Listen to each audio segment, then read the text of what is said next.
I have written a very important structure on the board.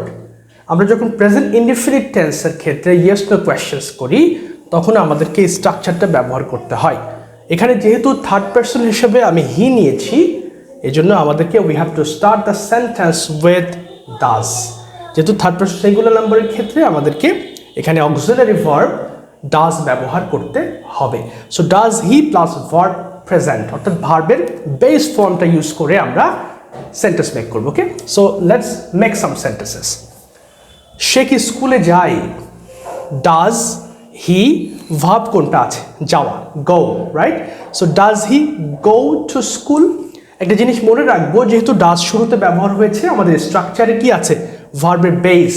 অনেকের প্রশ্ন হতে পারে, আমরা জানি হি এর ক্ষেত্রে ভার্বের সঙ্গে এস অথবা ইএস যুক্ত করতে হয়, বাট এখানে এস ইএস হবে না because this is the structure and we don't need to use S or ES with the verb.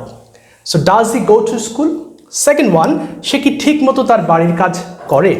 So does হি এখানে যেহেতু করে আছে do, right? So does he do his homework properly? ঠিক মতো। Does he do his homework properly? Finally we have সে কি বিকালে খেলে? সো এখানে ভার্ব কোনটা? খেলে, play, right? So does he play কখন?